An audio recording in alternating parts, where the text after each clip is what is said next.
वो मेरी बहनें जो महंगाई से परेशान होकर शामी कबाब दाल चावल का बिजनेस स्टार्ट करना चाहती हैं, तो वो ये रेसिपी फॉलो करें। ये रेसिपी कमर्शियल रेसिपी है। सिर्फ 1 किलो गोश्त से बनाए दर्जनों से भी ज्यादा कबाब।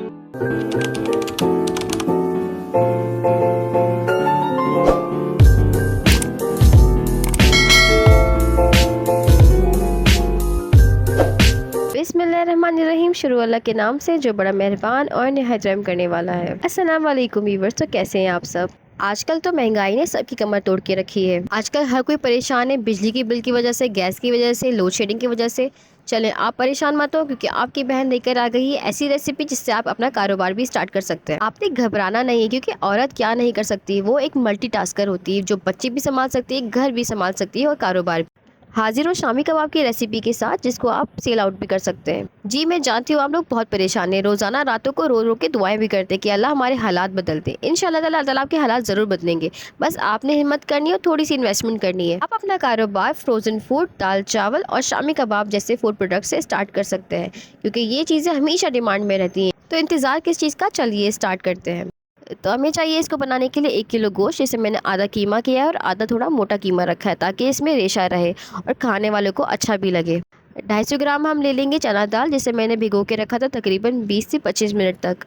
2 मीडियम प्याज और साबुत लाल मिर्ची ले ली थी 10 से 12। मसालों में मैंने ले लिया था लाल मिर्ची पाउडर, जीरा पाउडर, धनिया पाउडर, जीरा, गरम मसाला। याद रहे कि चना दाल ज्यादा और कम कर सकते हैं, मसाले भी ज्यादा कम कर सकते हैं, टोटली अप टू यू। बहुत से मसाले और बहुत सी ऐसी चीजें होती है जो मैं स्किप कर देती हूँ, क्योंकि मैंने अपने व्यूवर से यही वादा किया कि मैं उनके लिए बहुत ही आसान, बहुत ही मजेदार और अफोर्डेबल रेसिपीज लेकर आऊंगी। चलते हैं खड़े मसालों की तरफ। खड़े मसालों में हमें चाहिए 1 तेज पत्ता, काली इलायची, हरी इलायची, लौंग, काली मिर्ची और बादियान। और हम इन सब चीज़ों को उबालने के लिए चढ़ा देंगे। इसे हम तब तक उबालेंगे जब तक हमारा कीमा ना गल जाए, और हमारे कीमे में हमें ज़रा भी पानी नहीं चाहिए, हमें कीमा खुश्क चाहिए। यहाँ मैंने सारे इंग्रेडिएंट्स ऐड कर दिए हैं, और इसमें अब हम अपने सारे खड़े मसाले भी ऐड कर देंगे। जी हाँ, ये भी इसी में जाएगा, ये साथ उबलेंगे सारे मसाले। और मैं इसमें अब नमक भी ऐड कर रही हूँ, और यहाँ मैं ऐड कर रही हूँ 2 टेबल स्पून अदरक लहसुन का पेस्ट। और सब चीज़ों को हम अच्छे से उबाल लेंगे। मुझे बहुत अच्छा लगा जब आप लोगों ने मुझे मैसेज करना स्टार्ट कर दिया कि आप वीडियोस क्यों नहीं अपलोड कर रही। उस वक्त तो बिल मेरी ठीक नहीं थी, लेकिन जब मैंने आपके मैसेजेस पढ़े मुझे बहुत हिम्मत मिली, और मैंने अपनी एडिटिंग स्टार्ट करी और वॉइस ओवर रात ही रात कंप्लीट किया। सच बताऊँ तो बहुत अच्छा लगता है जब आप लोग मुझे सपोर्ट करते हैं और लाइक कॉमेंट करते हैं। ये देखिए अच्छी तरह उबाल आ चुका है, बिल्कुल उन लोगों के खून की तरह जो दूसरों को कामयाब नहीं दे सकते। चले इन्हें ढक के रख देते हैं। और ये मैंने 20 से 25 मिनट के बाद जब देखा तो हमारा कीमा तैयार था और पानी बिल्कुल खुश्क हो चुका था। ये रेसिपी मेरी अम्मी की है, और मेरी अम्मी जो है मशीन का कीमा बिल्कुल पसंद नहीं करती, तो इसलिए वो सिल पे पीसेंगी। तो उन्हें लगता है कि असल टेस्ट उसी से आता है। आप चाहे तो इसे मशीन में भी पीस सकती हैं। ये देखिए मेरी बहनों, ये हमने सिल में पीसा है, और ये देखिए क्या फिनिशिंग है। और इसमें जो है ना बिल्कुल मोटा रेशा रहता है, वो बहुत मज़ेदार लगता है। आप चाहे तो आप इसे मशीन में भी पीस सकते हैं, लेकिन हमने सिल में पीसा था। चलो ये हमारे दूसरे इंग्रेडिएंट्स हैं। और अब हम ले लेंगे 1 अंडा, 2 अदद प्याज, धनिया, पुदीना, 3 से 4 हरी मिर्चें। स्लोली और ग्रेजुअली हमने ऐड करना है, सब कुछ इकट्ठा नहीं डालना, थोड़ा थोड़ा करके मिक्स करें इसे। अब पहले हम इसमें 1 अंडा ऐड करेंगे। मैं यहाँ वीडियो पॉज करी क्योंकि मुझे आपको बहुत ज़रूरी बात बतानी। जब भी आप एग यूज़ करें, चाहे बेकिंग में चाहे किसी भी चीज़ में, कभी भी आपने डायरेक्टली इस्तेमाल नहीं करना है, क्योंकि अंडा ख़राब भी हो सकता है और आपकी चीज़ें भी ख़राब हो सकती हैं। तो हमेशा इसे किसी प्लेट में निकालें या किसी बाउल में निकालें और फिर इस्तेमाल करें। एहतियात ज़रूरी है, क्योंकि हो सकता है कि भाई आपकी चीज़ें ख़राब हो सकती है और रिस्क ज़ाया भी हो सकता है। इसलिए मैंने सोचा अपने व्यूवर्स तक ये बात पहुंचा दूं। मेरा फ़र्ज़ आप तक इन्फॉर्मेशन पहुंचाना, मैंने पहुंचा दिया। आप ये देखें, हम सारे जो इंग्रेडिएंट्स हमने चॉप करके रखे थे साइड पे, हम वो ऐड कर देंगे। वहाँ एग छुपा हुआ ऐसे ही देख रहे हैं जैसे हमारे हेटर्स हमें छुप छुप के देखते हैं। जी हाँ, ये हमारे हेटर्स हमारे पर पूरी नज़र रखे हुए हैं। They don't like you but they watch everything you do. तो ओपनली तारिक मसूद साहब, तारिक जमील साहब इन हासिलों के बारे में बयान देते हैं, बट इन्हें कहाँ समझ में आता है। स्टेटस तो लगा लेते हैं, लेकिन इन्हें पल्ले कुछ नहीं पड़ता। इन्हें यही नहीं समझ आता कि भाई हसद करना किस चीज़ का है।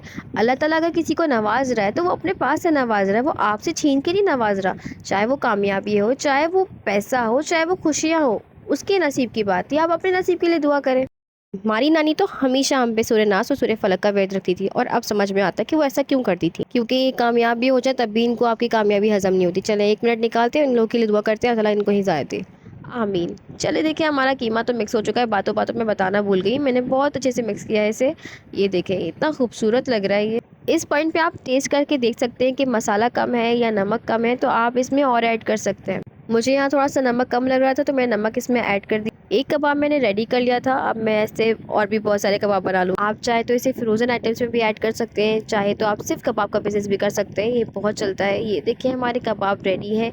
1 किलो गोश्त से हमने सारे कबाब रेडी कर लिए हैं। मैंने अपने घर वालों के लिए बनाए थे, इसलिए साइज़ थोड़े बड़े रखे हैं। अगर आप कारोबार करना चाहते हैं और साइज़ थोड़ा छोटा करें तो इससे इसका मतलब ये कि हम और भी बना सकते हैं इससे। मेरी बहनों हिम्मत करो और ये कारोबार स्टार्ट करो, ये बहुत चलता है। आप लोग मुझे दुआएं देंगी। मेरी बहनों आप लोग चाहें तो ये कारोबार आप घर बैठे भी कर सकती हैं। पहले आप मुनासिब रेट में से स्टार्ट करें, जब आपका कारोबार चलने लग जाए तो अपने रेट थोड़े हाई कर दें। आप मेरे चैनल में आलू के भरते की रेसिपी भी देख सकते हैं और चना दाल की रेसिपी भी देख सकते हैं। तीनों recipes as a commercial recipe आप यूज़ कर सकते हैं। चलिए यहाँ मैंने घी ले लिया है, मैं घी में फ्राई करूँगी। आपकी मर्जी, आप तेल में भी फ्राई कर सकते हैं। मैंने कहा ना, आप हर चीज़ चेंज कर सकते हैं, कोई ऐसी बड़ी बात नहीं कि भाई मैंने घी कहा है तो आपने घी यूज़ करना है। अप टू यू, आप मसाले भी ज़्यादा कम कर सकते हैं। तो जिस दिन मैंने कबाब बनाए थे उसी दिन मैंने ये ज़ीरे वाले आलू बनाए थे। 3 से 4 इंग्रेडिएंट से ये रेसिपी तैयार हुई है। इसकी रेसिपी मैं बहुत जल्द शेयर करूँगी। मैं इसकी रेसिपी शॉर्ट्स में ऐड करूँगी, आप ज़रूर देखिएगा। और ये रहे हमारे मज़ेदार कबाब। यहाँ तक आपने रेसिपी देख ली, इसका मतलब आप एंजॉय कर रहे थे। तो मेरे चैनल को लाइक सब्सक्राइब करना मत भूलिएगा। अल्लाह ताला आपको अपने जुबान में रखे, मुझे भी अपनी खास दुआ में याद रखिएगा। अल्लाह।